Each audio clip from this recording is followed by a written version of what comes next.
एक चीज मैं बताने लगा था कुर्बानी के बारे में। कुर्बानी बाज़ औक़ात मालदार साहिब हैसियत लोग करते हैं, लेकिन नफा गरीब का भी हो जाता है। आप मुझसे पूछें वो कैसे, अब जरा गौर से सुन। इस कुर्बानी के नाम पे अल्लाह ने शान करीमी देखें कि अल्लाह पाक ने हमें कितनी मुसीबतों और बलाओं से बचाया। जब जानवर को ज़बह किया जाता है कि उसके उछलते खून में एक बहता खून है और एक उछलता खून है, लेकिन जिन्नात की सबसे मरगूब, महबूब और सबसे मरतूब ग़िज़ा जो है वो खून है, और वो खून उछलता हुआ, वही जो बू होती है वो जिन्नात की ग़िज़ा है। चावलों को जब उबालते हैं तो उनमें से एक खुशबू निकलती है, वही जिन्नात की ग़िज़ा है। खुशबू, बू है, जिन्नात की ग़िज़ा है। अब हो क्या रहा है, अब सोचें। बिखरा हुआ शैतानी निजाम, इनको बहुत ज्यादा खून चाहिए और इन्होंने खून पीना है, और अल्लाह पाक जल्ल शानहू ने साहिब हैसियत लोगों को कहा कि कुर्बानियां करो और ज्यादा से ज्यादा करो, और इसका खून निकला। और यह खून मेरे आपके इल्म में नहीं कि यह खून कितनी हैरत अंगेज दुनिया है इसमें, ये किन चीजों की ग़िज़ा है, लेकिन इन्हें खून बहुत ज्यादा चाहिए, बहुत ज्यादा। और अगर इनकी प्यास न बुझ सके, ये अपनी प्यास इंसानी खून से बुझाएंगे। आपने देखा होगा ये बिल्लियां जो है खा के फिर उल्टी यूं लेटी होती हैं, और जब जो है वो भूखी हो बेताब होती हैं, वरना फिर ये इंसानी खून से अपनी प्यास बुझाएंगे। अल्लाह ने अपने बंदों पे करम किया, अल्लाह ने अपने बंदों पे फजल किया।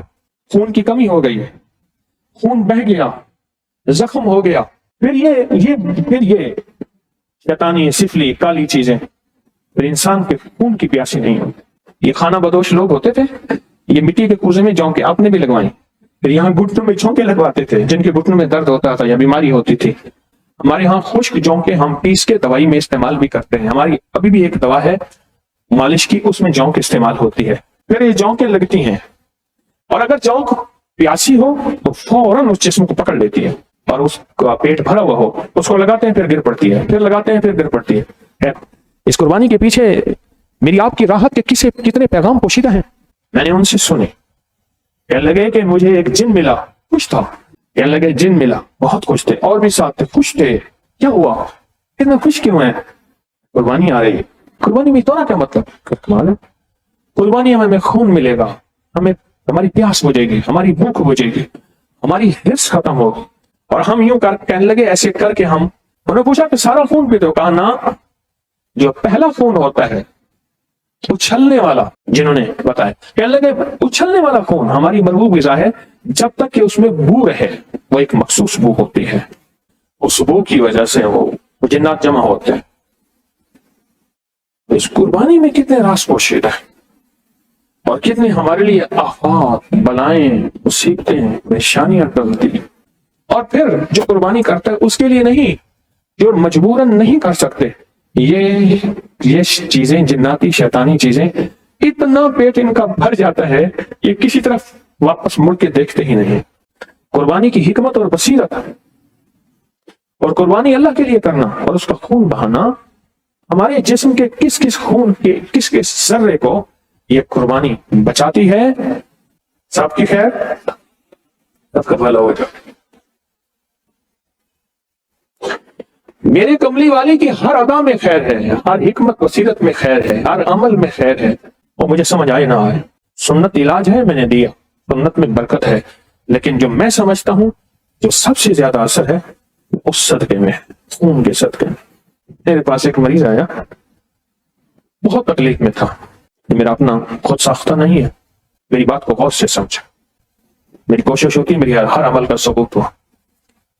इसको जब भी कोई बकरा जानवर ज़बह करो, धोती पहना के इसके पूरे बदन पे खून मलो, अच्छी तरह मलो, जिस्म पे, चेहरे पे, आंखों के अंदर ना जाए, मुंह में ना जाए, और चंद घंटे बैठे खुश्क हो जाए, फिर नहा दो। वो चीजें, काली चीजें जो इसके खून की प्यासी हैं, उनको उस खून से उनका हिस्सा मिल जाएगा। मेरे रब की हिकमत बसीरतें बहुत ज्यादा है। खुश हो रहे थे, जिन खुश हो रहे हैं, खुश हो रहे, सुन्नत इब्राहिमी की बरकत से। तो वो कहते हैं कुर्बानी आ रही है, किसी की राल टपक रही है, किसी की जुबान निकली हुई, कोई से तालियां बजा रहा है, खुश है। क्यों? हम सैराब होके खून पिएंगे, हमारा पेट भर जाएगा, फिर इंसानों की तरफ देखना भी छोड़ देंगे, इंसानों का खून चूसना भी छोड़ देंगे, اور انسان ہمارے شر سے محفوظ رہیں گے۔ اگر زندگی میں تازگی بھول گئے ہیں اور تازگی لانا چاہتے ہیں، زمینوں کے خزانے پانا چاہتے ہیں، وہ شفا کے، وہ عطا کے، وہ بخشش کے، وہ برکت کے، وہ عافیت کے، وہ کرم کے اور صحت کے، آنے کے دوران 7 بار سورت فاتحہ پڑھیں، کانا شیطانی جناتی چیزوں کی نظر سے نکل کے صحت اور شفا بن جائے گا۔ وضو بے وضو ہر حالت میں پڑھ سکتے ہیں، بسم اللہ پڑھ کے تو کھانے کے دوران 7 بار سورت فاتحہ پڑھیں۔ یہ میرا پرانا عمل ہے اور اس کی میں نے بڑی برکتیں دیکھی، لیکن اتنا بتا دوں یہ بھلا دیا جائے گا، یہ پہلے بتا تھا۔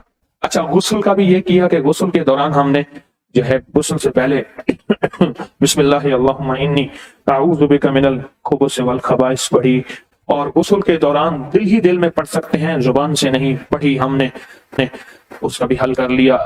دعا کی برکت سے حفاظت کا نظام بن گیا کہ ہمارے جسم کی جو ہے وہ ننگے پن کو ارد گرد میں اللہ فرشتوں کی حفاظت کا چادریں دے دیتے ہیں، وہ بھی ہو گیا۔ ناخن کا بھی ہو گیا، خون کا بھی حل ہو گیا، خون ہم نے دے دیا، یہ بھی ہو گیا۔ ناک کا کیا کریں؟ حدیث میں آتا ہے، بخاری شریف کی حدیث ہے، میرے آقا کا فرمان ہے، شیطان رات کو ناک کے بانسے میں بسیرا کرتا ہے۔ بانسا کہتے ہیں ناک کا پچھلا حصہ، جو صبح اٹھ کے وضو کرتا ہے اور ناک کو 3 دفعہ دھوتا ہے تو اس کے ناک سے جناتی شیطانی چیزیں، کالی چیزیں نکل جاتی ہیں، اور اگر نہیں جھاڑتا تو وہ چیزیں رہ جاتی ہیں۔ اور ناک، پھر یہ ناک کی گندگی ہمارے لیے زندگی کی ٹینشنیں، پریشانیاں، مسائل، مشکلات اور بے بہا مصیبتیں پھر کھڑی کرتی ہیں۔ ہر 3 بولوں کے بعد ٹینشن کہے۔ میں نے دل میں کہا جو چیز لفظوں میں عام ہوتی ہے وہ واقعات میں، حقیقت میں بھی عام ہو جاتی، اور جب وہ چیزیں رہ جاتی ہیں تو پھر اس کی زندگی میں وبال، پریشانیاں، مصیبتیں، ذہنی ٹینشن